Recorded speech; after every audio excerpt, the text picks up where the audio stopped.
urumva umuntu kuvuga ko mu rugo hama uruhagarara hama nta mahoro aba mu rugo mu bisanzwe.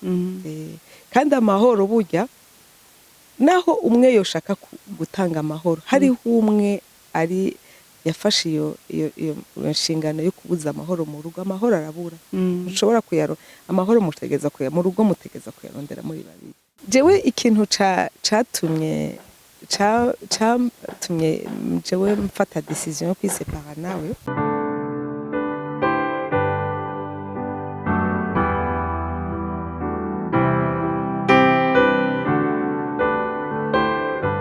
bakunzi bahora CANAAN TV, ndanezerewe kandi gusubira kubakira kuri no mboneshakure kugira ngo dusubire tuganire ivy'ubwami bw'Imana. Rero imbere yuko dutangura nagira ngo twanze twishire mu biganza by'Uhoraho. Mana data rugira byose uri mu ijuru, ndaguhimbaza kuri Imana nziza, ndagutazira kuko arico naremewe. Uri Imana yera, uri Imana igororotse, uri Imana igira neza bugaca bukira, uri Imana iturinda ukaturindira abacu uko bukeye nuko bwije. Mana ngushimiye ko aturinzira ijoro kandi ukaba wemeye kuduha n'igitondo ciza kugira mwami Imana ngo duhimbaze izina ryawe mu kuganira urukundo rwawe n'ineza yawe. Mwe yera nguhaye ikaze n'akariho hagati muri twebwe, uzwe uturongore, uzuganiriza imitima yacu, amajambo yose avugirwa muri kino kibanza aba amajambo aheshe cubahiro izina ry'Imana, aba amajambo akiza imitima irushe, aba amajambo akomeza abaza kuyumva bose, kuko iyo tuvuga ivy'Imana, iyo dushinga ntahe no kugira ngo dukomezanye. Rero ndaguhaye ikaze mwe yera wigaragaze rero mu bikorwa byose bikoreka ngaho uyu munsi, hanyuma icubahiro cyose kigarukira umwami wacu mu izina ryiwe ryera nsenze gutyo, amen. Rero turanezerewe cyane gose kuko uyu munsi Imana yaduteye iteka ituzanira umushitsi aje kudushingira intahe, aje kutuganiriza ku buzima bwiwe. Rero nagira ngo mbanze ndamwakire kuri no mboneshakure kugira ngo ndamuramutse amahoro neza. Ndanezerewe rero kukwakira hano. Rero nagira ubanze widondorere abantu batakuzi kugira ngo bamenye uriwe. Nitwa Keza Anne Marie, mugabo benshi banzi ku izina rya Nyenyeri. Nkaba ndumudamu afise abana batatu. Murakoze. Ego Keza, uratubwiye yuko ufise abana batatu, mbega none ko atamushinga ntaho uvuze, nta mushinga ntaho ufise? Oya, ubunye nta mushinga ntahe mfise. Twaravanye kuva muri 2012. Rero twashaka utuganirize ku nkuru yawe y'urugendo rwawe mu rugo, utubwira ingene vyagenze kuko turakeneye vy'ukuri kumva iyo nkuru kuko ishobora gufasha abantu benshi bakamenya ingene bashobora kwifata muri uru rugendo gukubaka. Jewe nagize naragendanye n'umuntu tukiri bato twese, twari hama turateba turubaka urugo muri 2095. Hama dutangura ubuzima bw'urugo, mugabo ubuzima bw'urugo butoroshe na gato cane. Nkitangura mu rugo nashitse ngira ibibazo novuga nkishika mu rugo niho natanguye kubona ibibazo bitandukanye, ndatangura kubona ama irresponsabilité, ndatangura kubona n'izindi ngeso kubera nari nkiri muto ntashobora kumenya exactement ico zivako, mugabo izo ngeso zose nizo zatumye mu nyuma urugo rwacu rusambuka. None izo ngeso woshobora kuzitubwira kuko haraho umuntu avuga ingeso ariko ugasanga umuntu ntayitahuke neza. Ingeso wabonye zari zimeze gute zatumye ushikaho usambura? Ingeso ya mbere yatanguye nasanze nararonse ibitutsi byinshi biteye isoni ntushobora kuvugira ngaha. Ibitutsi natukwa ntukwa ku bavyeyi banje, ntukwa ku muryango wanje, mugabo je kubera indero naronse sinashobora kurepurika ngo ndamwishure ku vyerekeye umuryango wiwe canke ku bavyeyi biwe. Hanyuma harabayeho n'ikintu ca irresponsabilité, hamwe anyereka yuko urugo ari jewe ntegerezwa kurukora uko biri kose.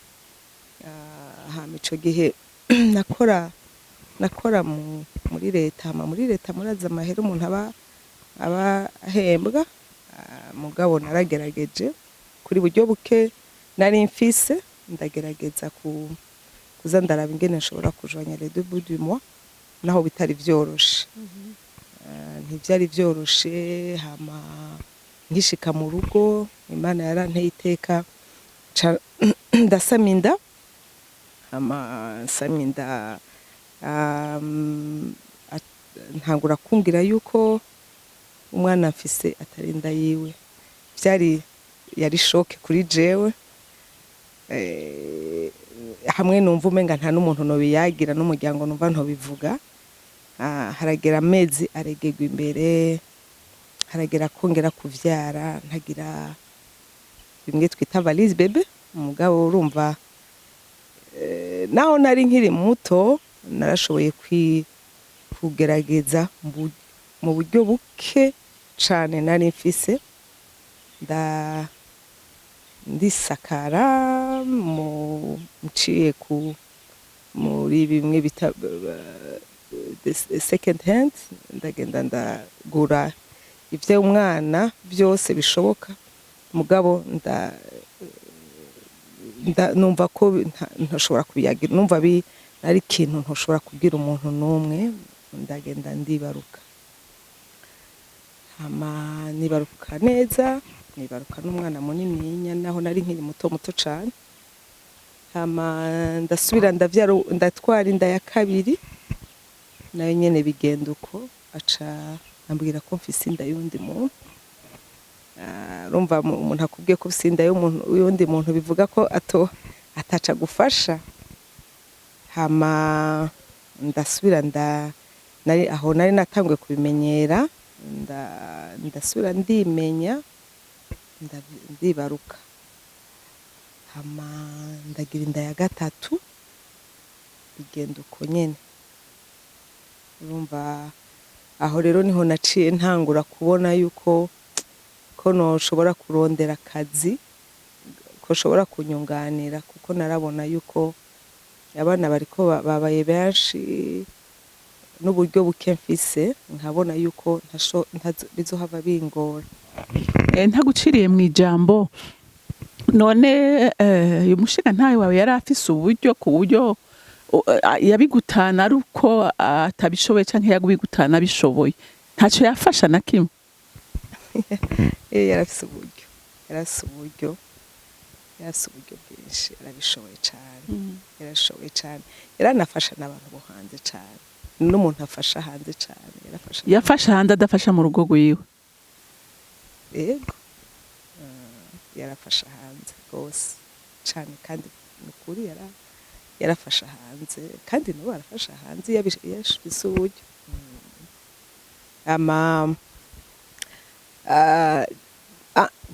Muri ico gihe naragerageje kuraba umuryango wiwe, ico gihe yaragifise abavyeyi. Umuvyeyi wiwe ndabimubarira, aragerageza kumuhamagara mugabo biramunanira. Hama kubera abantu bangendera, kandi na comportement yiwe bayibona, kubera yarantukira mu bantu cane, yarantukira mu manza imbere y'abantu. Hama ndateba ndavuga nti ibi bintu ifuko ndabivuga n'umuryango wanje urabimenya, ndababwira ubuzima mbayemwo. Hama nabo nyene baragize ico bakora mu guhanura, kandi baranagize n'ico bakora mu kumfasha kurera abana. Naho ata buryo bunini umuryango wanje ufise, mugabo kuri bike bafise uwo ari we wese mu bavukanye cyangwa mu bavyeyi baramfasha ico bashoboye kugira nshobore kurera abana. none uyo umugabo wawe nta n'umunsi n'umwe yavuga ati reka je ndabe basindire n'amashuri abana ndabagure nta munsi n'umwe yigoza akora ico kintu ko numva umengo biriko birandenga gose? erega naje birandenga naje naravuga nti ibintu ukora noneho nobibwira umuntu ntiyovyemera. oya ntavyo yakora vuba. Yego twari tugeze rero aho uvuze uti jewe ndabona ko ubuzima bugoye, ndabona ko ndi jenyene, ndabona ko abana bariko barakura, hamuja kurondera akazi wotubwira ingene vyagenze kugira ngo ushobore gushikaho ushitse uyu munsi, vyagenze gute? Ingene vyagenze hari igihe mission ya Nations Unies yaje mu Burundi, hama jewe nari kuri televiziyo mbona umudamu yari representante w'iyo mission ariko arahimiriza abagore avuga ati abagore nimuze tubaha akazi mu madomene yose, aguma yinsista avuga ku madomene yose. Rero kubera yagumye avuga domaine, sinzi ikintu kinje mu mutwe kimbwira nimba yavuze domaine zose bivuga ko noshobora kuja no mu bashoferi, ko nari nzi ko uwo mwuga ntiwari bwabe ku badamu b'abarundi kazi, ntiwari bwabe, icari ikintu tumenyereye cane. Jewe nca ndapplika ngira ama application abiri, yo ku bashoferi niyo muri approvisionnement je crois. Mugabo baca barampamagara ku bashoferi yari ka interesa kubera ico gihe ntabadamu bapplika ku bashoferi. Ndagenda gukora ikibazo ko nari nzi gutwara imodoka, mugabo sinari bwaduge, nta na rimwe nari bwaduge, nari bwarenge no mu Kamenge. Barambaza, umuntu ariko arankoresha ikibazo arambaza ati none wowe uramaze kuduga? Ndamuhakanira, ndamubwiza ukuri je nagiye mvuga nti nimba akazi Imana yampaye irakampa, reka ngende mvugisha ukuri. Ndavuga nti, arambaza ati none wowe wumva uzokora gute utari bwaduge? Nzogerageza ninaronka akazi ngira bizoshoboka ko ndabikora. Umuntu ariko arankoresha ikibazo araninsista arambwira ati reka basi tugufashe tukuronderera ahandi. Ndamubwira nteka ofetse numva umenga ni façon y'ukunyikura, nteka jewe ni mu mpako nasavye kandi iri kumwampamagayemo ni mukami. Ndagira Imana ca ndaronka akazi, baca barampa akazi ku bushoferi muri Nations Unies. Mugabo comme yari iri interesa kuri même n'aba staff baguma bose, umwe wese uwo ntwaye acatangura kumbaza background yanje, akambaza ico nize, akambaza ico nahora nkora. Umuntu wese yaguma ashaka kumenya ivyanje. Haciye 2 semaines baca barambona umuntu aje bantegereye kuri parking amikete, ambwira yuko bankeneye muri bureau. Ndugurura envelope, mugabo sinakomprena neza. Ico gihe sinibaza ko nari bwamenye icongereza neza, kuko nibuka ko ntanatahuye na neza ikintu bambariye, yari kete banyandikiye mu congereza. Ca ndarishira umuntu yantwara, mugabo akimbona carambwira ngo felicitation, mugasiramenye tuma carambwira ati baguhaye akazi ahandi hantu. Mugabo entre temps umuntu yarigeze kumpamagara anyereka ngo ambaza ibintu vy'amapassport, anyereka amapassport menshi, akambarira ngo ndainterprete, mugabo sinamenye ko ari ikibazo bariko barampa. Rero iyo bureau nagiyemo ncasanga ni hahandi bigeze kumpamagara bambaza ibintu vy'amapassport. Rero ngira Imana nduga grade uko après 2 semaines ca ntangura akazi ngaho onye yari unité ya voyage. Nagira naronderera abantu zenya abakozi ba Nations Unies, nabaronderera ama visa, nkabaronderera n'impapuro zabo bashaka kugenda mu mission officielle. Aho narahakoze ndahakorana n'umuntu yankoresha yari umugore ni Canadien.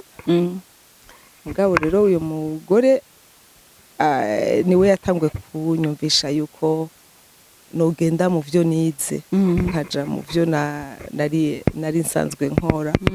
Comme nari nsanzwe nkora muri immigration, nari umupolisi, yaramfashije akanyereka ingene ba aplika. Après ncanja gukora muri section rero ya sécurité. Rero iyo section ndayikozemwo, niho maze kuhakora umwaka, niho naciye ndonka poste internationale. Numva vraiment wagize parcours nziza.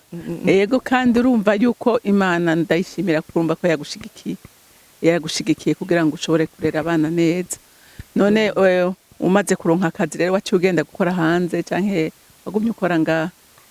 Maze kuronka akazi muri 2008 naciye ngenda gukora hanze. Naciye ngenda gukora hanze. Ico gihe nari ncubatse. Mwari mucubatse. None woshobora kutubwira maze kuronka ako kazi, none umugabo mwagumye mubana, abana byaciye bigenda gute? Wabasigiye nde? Papa ko atabaraba byaciye bigenda gute? Kuko ndumva ko cyari igihe kigoye kuri wewe, kuko niwe waraba abana muri vyose. None uronse akazi waciye ugenda ubajanye? Oya, sinabatwaye. Mugabo jewe mu mutwi wanje nibajije ntikumbure uyu mushara ngiye gukora ninawumuha ngira azonezerwa hama twumvikana nkunde. Urumva mu majambo make wamenga ngira ndamugure. Mugabo yasanze nta muntu agura umuntu. None warawumuha umushara wawe? Ego, jewe naramuha amahera yanje, kandi urumva yari umuntu agoye kubana cane. Naranamusavye tugende tugire compte jointe, uzura ndushireko amahera wowe uyakeneye uyatore. Ivyo byose nabikora kugira ndabe yuko twoshobora kubana neza. Hama rero nkavyo onye tukabivugana, yavyemeye. Hama nkabukeye buca tugenda nk'uwo munsi tuja kubigira, haba nk'akantu kamukoroga mu mutwe gacambwira ngo ndabihevye, ngo nivyo ndavyanse, ntavyo nshaka. Mugabo ku bwanje je narifuza ko tubakana. Hama jewe maze ngiye nari mfise ntarera abana amakuze, narashoboye kuba tranquille. Ico gihe nawe nyene yakorera ruguru, yataha muri weekend. Narashoboye. Hama ikintu camfashije, urabona kirya gihe nta WhatsApp zariho. Ikintu nacengira internet mu nzu, nacengira Skype. Rero nkashobora kuvugana n'abana mu gatondo bagira baje kw'ishuri, nkaraba ibyo bafunguye, nkaraba ingene bateguwe. Hama saa sita tukavugana no ku mugoroba. Mfite nasanze ikintu gikomeye burya ni communication ku bana, gukomunika nabo. Nagumye nkomunika nabo iyo umwanya wose narakomunitse nabo cyane. None ico gihe wagenda gukora hanze, abana bari bafise imyaka ingana gute? Mutonya mukuru yarafise 12 ans. Mutoya yarafise 7 ans. Se aguma yikomporta uko nyene yarari, nta kintu na kimwe yigeze ahindura avuga ati ubu madamu ntari hafi, reka ngerageze ndaba abana, ngerageze ndabakurikirane mu mashuri yabo, ngerageze ndabarere nk'umuvyeyi? jewe nibaza nta kintu na kimwe yahinduye, kubera harageze igihe umwana akampamagara ndi mu mahanga, akambwira ngo papa avuze ngo rondera umuntu aja mu nama, babatumye inama y'abavyeyi. Hama urumva umwana sinamwereka ko ari ikintu kigize, naca ndamubwira nti okay, ntireka ndondera umuntu ajayo. Naca ndondera umwe mu bo tuvukana canke mu bakuzine banje, akaca agenda kwitaba inama. Hariho n'igihe birukana umuhungu wanje mukuru kw'ishuri. Uwo mumama yabarera niwe yahora aja kwitaba kw'ishuri. Ete umuhungu wanje nibaza ko yari nka revolte, kubera ubwo buzima ngira yabona, hariho ukuntu yari agite cane. Mugabo Imana ishimwe vyaraheze, mugabo baramutuma umuvyeyi, mugabo mama yabarera niwe yitaba kw'ishuri. Okay, numvise ubuzima waciyemwo, numva ari ubuzima bubabaje. Iyo hari umwe ata inshingano ziwe, woshobora kumbwira ingaruka wabonye? Kuko urumva n'ubuzima waciyemwo, hari ibyakubabaje, hari ibyakunejereje, hari ingaruka vyakugizeko canke we vyamugizeko. Ingaruka zirahari, kubera d'abord iyo umwe mu bavyeyi afise iyo comportement, amera nk'uwitanga uwundi. No kuvuga yuko ikintu cose arakara, ikintu cose agerageza gukara, agerageza kwerekana yuko umenga agira justifier igituma ivyo bintu atabikora. Urumva umuntu kuvuga ko mu rugo hama uruhagarara, hama nta mahoro aba mu rugo mu bisanzwe. Kandi amahoro burya, naho umwe yoshaka gutanga amahoro, hariho umwe yafashe iyo nshingano yo kubuza amahoro mu rugo, amahoro arabura. Mushobora amahoro mu rugo mutegeza kuyarondera muri babiri. Kandi urumva birafekta abana, kubera abana barahamuka, abana baguma, niya haragera igihe umuvyeyi avuga, abana bose bakaca bagufata bakabwira mama hora, batabuzi n'ivyo ari vyo. Urabona ko abana bibahahamura cane. None woshobora kutubwira ikintu catumye wumva uvuga ati jewe aho bigeze? Kuko numva ko kuva muri mariage ugitangura kwinjira mu rugo wagize ingorane. Woshobora kumbwira ikintu catumye uvuga ngo jewe ndumva vyanse, ndahagurutse, ndatandukanye n'uyu muntu? Woshobora kutubwira imbarutso yabaye ko wisepara nawe? Murakoze cyane. Jewe ikintu catumye jewe mfata decision yo kwisepara nawe, urumva ico gihe nagenda gukorera hanze, abana nababwiye ko abana basigaye ngaha, hama na papa wabo acaja gukorera ruguru. Hanyuma jewe ndabona yuko byogira ingaruka abana biga kuri lycée international, akiga kuri new school. Umva byari bigoye ko kurondera umutaximen, mfise harimo umwana w'umukobwa mutoya, numva umenga byo hava bintera ikibazo cyane. Hama nsaba uwo twari twubakanye, ndamusaba ko twofuma turondera inzu hafi y'amashuri y'abana, tugapangisha iyo nzu turimo, kugira abana bagende n'amaguru ku ishuri. Hanyuma aranangora kuvyemera, kuko yaragoye kuri ikintu cyose namusaba, yarangora cyane. Ndamwereka yuko rodanje y'abana. Hama arambwira ati bikuru kuvyumva. Ndagenda ndarondaza muri vacances, ndarondera inzu, ndayimura ibintu byose. Hama araza, ndarondera n'umuntu aca afata, kubera iyo nzu yo mu Ngagara yari inzu yacu. hama nca ndarondera umuntu yoca yiba muri iyo nzu. Rero jewe maze kugenda, kubera na je mfise iminsi mike cane, yari kugira naye nje kugira nimura abo bana, rota kurondera inzu kubimura. Umuntu nasize muri iyo nzu aca atangura kundondera ambwira yuko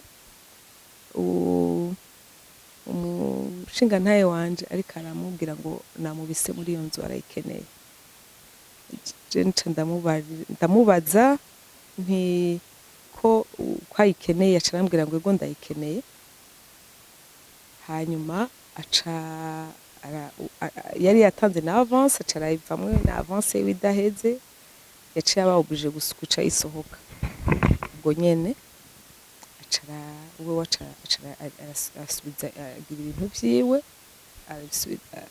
aguma muri iyo nzu. Yagumye muri iyo nzu, mugabo twe twaba mukinanira, nawe acaguma muri iyo nzu. Abana bakaba mukinanira nawe akaba mu Ngagara. Inzu yagumye iri ekipe, nawe iyo nzu yarayigumanye, yarayibamwo, hama agataha akaza mukinanira.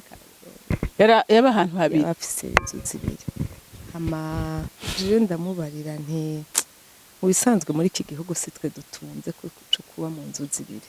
Nibaza ko no mu miryango iwacu turafise abantu batishoboye, nibaza ko twofuma tuyibaha iyo nzu hako tugira tuyibamwo ari zibiri kandi bidashoboka. Nibaza ko dufume turaba abo tuyiha, turabe mu muryango w'iwacu canke mu muryango w'iwanyu, turaba umuntu atabishoboye tuyimupfume tuyimutiza ayibumwe kwagusa, kubera baza kubitubyo kugira igihe basi nimba hari igihe wibaza uzoyikenera azoyivemwo uwo muntu.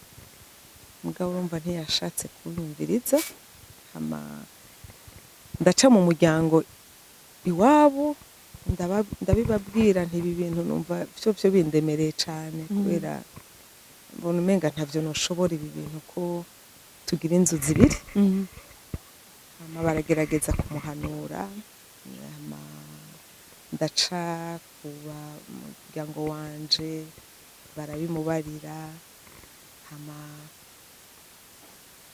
rero murumva umuntu agira inzu zibiri, nibaza ko utahura ivyo ari vyo.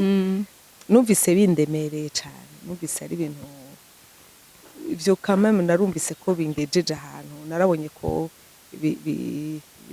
bigeze ahantu ntoshobora gusa kubandanya nihangana. Rero ico nico kintu gikuru nabonye ko ntoshobora kwihangana. D'abord nabona ko ata education nziza turiko turahana.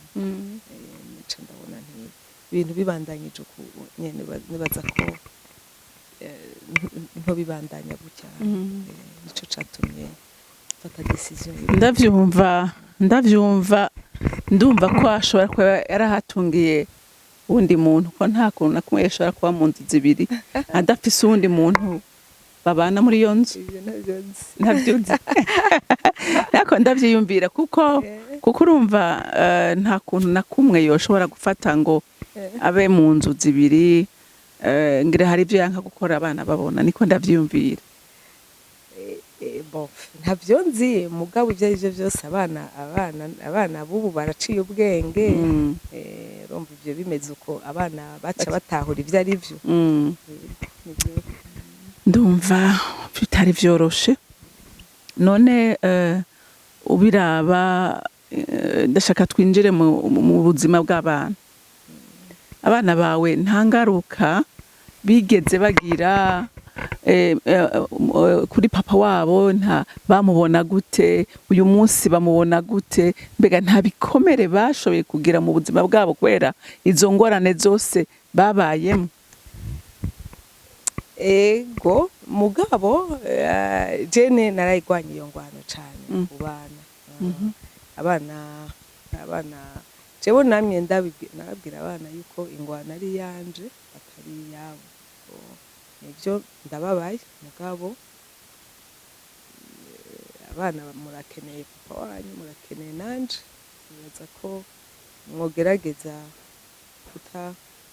kutagira intunzenye kutababazwa kuko mugira Imana ko mumfise kandi ndabakunda kandi murafise n'abandi bantu benshi babakunda kandi narababwira ko na papa wanyu burya arabakunda bakunda kuko nje novuga ko ari shitani imutera sino arabakunda ko yarabavyaye.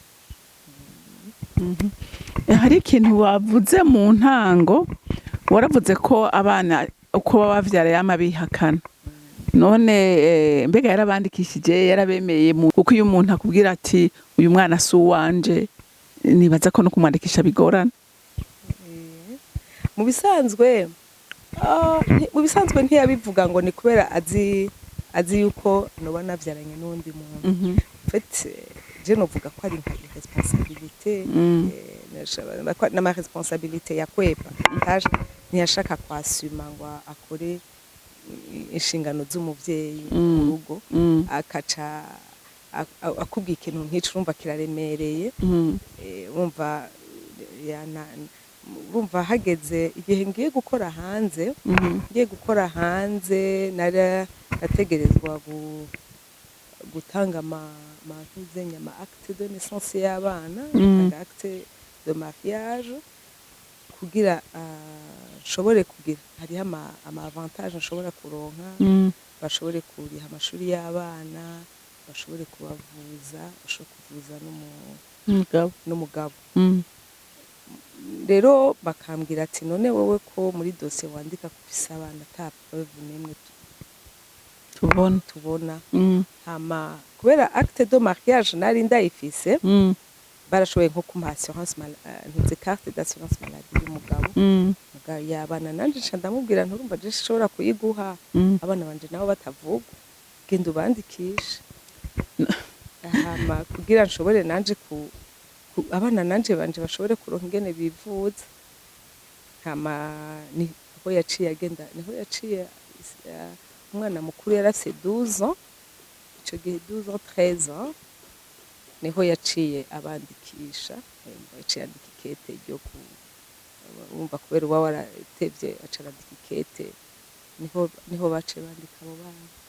Ubundi gushika iyo myaka yose ntigeze abandikisha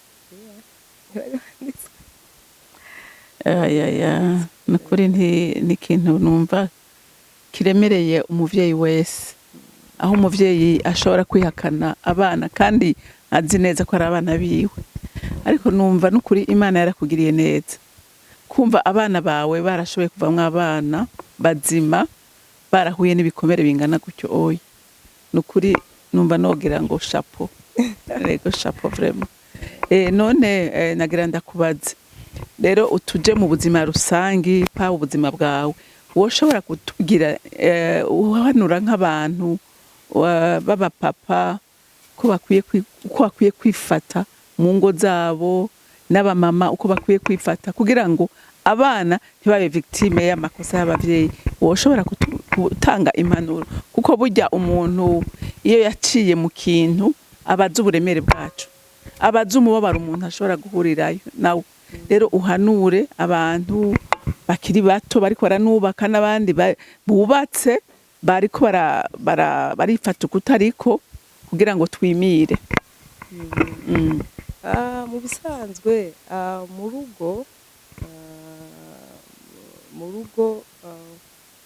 rugo umuvyeyi umupapa canke umumama hariho ama responsabilité kandi niyo tukora twese dukora canke tudakora umuntu wese ni bivanye n'uburyo bwa umwe wese. Bivuga rero ko iyo hariho communication niyo harimo umwe adakora arashobora kugira urugo rugende neza. Ama ico no hanura ca mbere nibaze ico notangura guhanura ko ni ku kintu co kwahukana. D'abord burya ndimba ari ikintu kibi ca mbere mu rugo rutandukanye nta muntu novyifuriza nukuri ntawe nokwifuriza ko yinja mu bintu by'amadivorce. Burya umuntu agutumye wahukana abakugiriye nabi cyane. D'abord mbabarire kungira nishuri ikibazo kambajije. D'abord kwitwa kwahukana uri umugore ni igitutsi quelque soit ingene wahukanye umuntu uwo ari we wese ari permeta kukubwira ijambo rishakiye kuko abona kumenga ni gumerita hama ikindi naco biragarugira ingaruka mbi ku bana kuko umwana agiye ahantu bakamubaza uruwo kwande aca bamubariye uruwo kwa naka umwana ubwo nyene no mu mutwe waca yibaza aca abona iciyumviro abonye uwo muvyeyi amumenye aca abona ko uwo muvyeyi hari ikindi kintu aciye amenya muri we kubera nico abana barabimbwira ko bibajena iyo bagiye ahantu bakababaza ko ico mugabo narabona ko gishobora kuba umwana akubwiye ko kimujena kiba ari gikomere mu musanzwe hama ikindi novuga nko ku ngo z'ubu ikintu na constance burya abagore turafise inshingano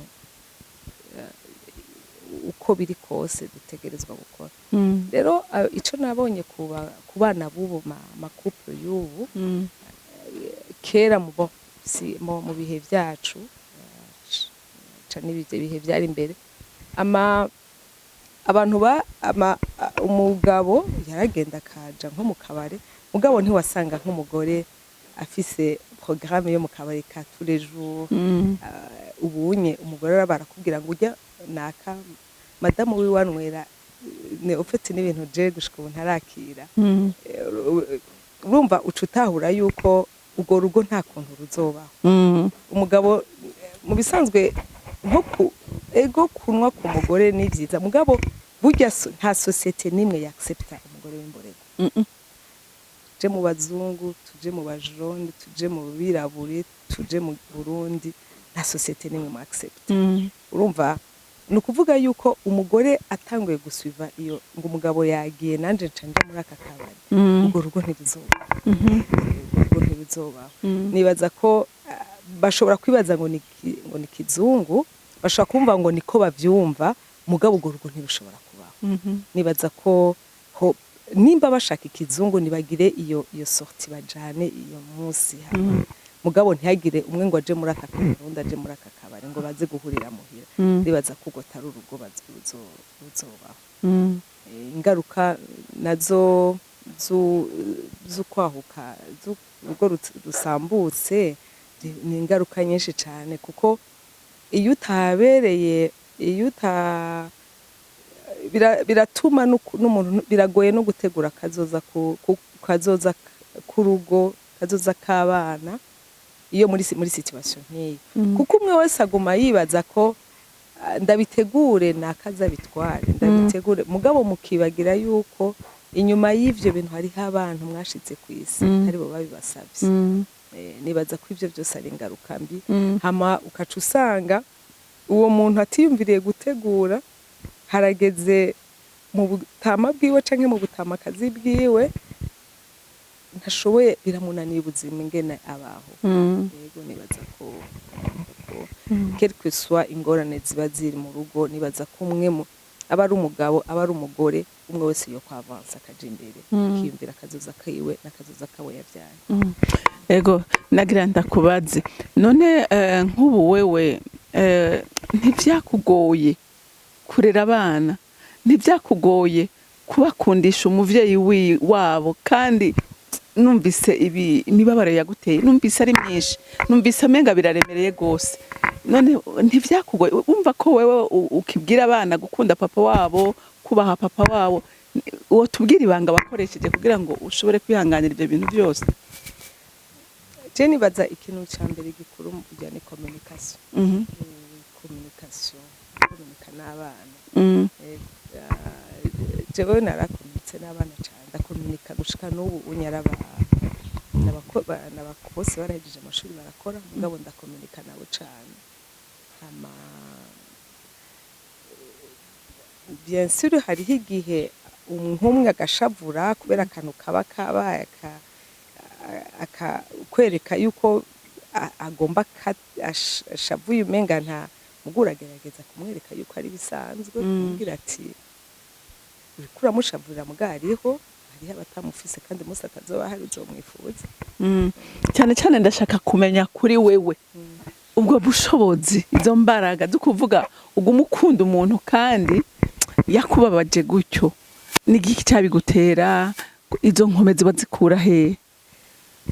Urabona niho ibintu umuntu aba yarabayemo yaraciyemo mu buto bwiwe, hariho ibintu uvuga uti uko biri kose ndategetswe kubaka.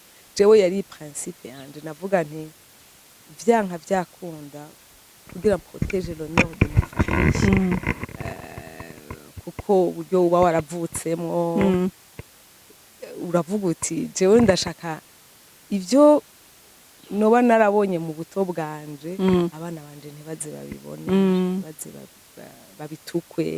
Rero ukavuga uti reka ngwane kugira ngire sauvegarde l'honneur ya famille yanje, kuko nkanje narabona ko ikintu urugo rusambutse bazovuga ngo ntibitangaje.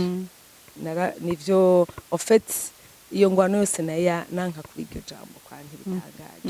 Nico gituma navuze jewe nzogwana gushika ku gatsi kanyuma. None ubu rero divorce yarabaye, byaraheze, mbega muravugana, yo muhiye bimera gute? Bon, jewe bon divorce isa nkuko yaheze, yabaye. Iyo duhuye jewe n'ukuri ndamurespekta nka se w'abana banje, kandi burya umuntu mwavyaranye ntikiwensi ibintu byoroshe cyane, ibintu bigize sinumva ko yonagira n'ingorane nkiriho ngo ndeke kumuba hafi. Sinumva ko, kuko ico natahuye nuko burya abana uko abana barakunda abavyeyi bose. Rero jewe sinovuga ngo ndakunda abana banje ko wabo ndamubone ari mwibarabara ngo ndeke kumufasha canke ndeke kugira ico nkoze kuco noshobora cose. Numva umenga jewe ndumva atavyo nokora, ndumva ko uko biri kose, uko byagenze kose, ego ntivyo kunda ko tubana, kuko nibaza ko twarigeze no kugerageza gusubirana nabo ntibyashoboka. Ariko novuga ko jewe sinumva ko ntugira ico mfashije mu bibazo oya gukora gishoboka no gukora keretse ico ntashoboye. Ndagushimiye vraiment, ufise umutima w'Imana nukuri. Uwo mutima se abantu benshi bawuronka, kuko hariho abantu benshi iyo yagize ibibazo mu rugo acavuga ati asha ubu nanje ni occasion yuko umwihora, ariko Imana ishimwe ko udafise uwo mutima. Nico gituma n'Imana iguhezagira. Ego rero ndumva ikiganiro cyacu twokigeza ngaha. Rero banywanyi ba CANAAN TV, murabona ko twabazaniye umushitsi, aratuganirije ubuzima bwiwe, aratuganirije ingorane yahuye nazo mu buzima bwiwe bw'urugo, kandi ndazi neza ko n'uyu munsi hatabuze abariko baraca mu buzima nk'ubu. Ariko murumvise neza ko ari umumama yifashe, n'umumama yagwanye, n'umumama yagumanye icubahiro, kandi n'umumama yigishije abana biwe bafise ubuzima bwiza. Kandi ibi avuga ati jewe umugabo wanje by'ukuri sinshobora kutamufasha, ibi ndabizi, ndabishingira intahe, ariko avuga ibintu by'ukuri akora. Rero nkuko nkunda kubivuga, umwe wese muco yahamagariwe gikore neza. Imana niyo yaba yaguhagurukije nk'umupapa, gerageza wubahirize amategeko Imana isaba umugabo. Ni waba uri umumama, gerageza wubahirize amategeko Imana isaba umumama, isaba umugore, kuko hari ivyo Imana isaba umuntu wese. Kandi iyo wewe naho umwe yoba defaya, naho umwe atobikora, ariko uwundi agahagarara neza mu kibanza Imana imushakamo, ntireka kumugirira neza. Rero nawe ndaguhanura, sinzi ubuzima uri kuracamo. Uyu munsi ushobora kuba ufise umugabo ariko arakugora. Umva, hagarara uvuge ngo Mana, jewe nk'umugore wahagurukije, nk'umugore wahaye urugo, ndaruhagararira, ndagubake, ngwana uko nshobora, nkuko yabivuze ati gushika ku gatsi kanyuma. ntube wa mumama ahura n'ingorane ngo uce wiruka, ntube umumama ahura n'ingorane avuga ngo wako umugabo agize ibi nanjye reka ngira ibi. Oya mufuka agahuzu agume yiyambura mugabo we ufuka, Imana ntizoreka kuguhezagira. N'umwana narabivuze mbere, n'umwana kora ico ubwirijwe. Ndanezerewe n'abana bawe kumva barespekta papa wabo, bakamurespekta naho ata kintu na kimwe yigeze abamira kw'imbuto, ntibigeze bamwerurira, ntibigeze bumva bo mushira kure yabo. Ibi vyose ni ikintu ciza Imana idashobora kwirengagiza. Rero umumwe wese azobazwa ivyiwe. Turagushimiye cyane kuba wemeye kwakira ubutumire bwacu. Imana iguhe umugisha. Murakoze cyane. Ego n'ubu twasubira kwikora ko ngira ngo uzotwitaba. Karibu cyane. Ego reka rero turangize ikiganiro cacu dusenga nkuko duhora tubikora. Mana data rugira vyose uri mu ijuru, sindambirwa kugushima no kugushira hejuru. Ndakuninahaza kubwa nyenyeri. Mana yanje, mwami wanje yaciye mu bikomeye ariko ntibugeze umutererana. Wamufasha amaboko, uramushigikira, uramugwanirira, agwana intambara nziza kandi yayirangije neza.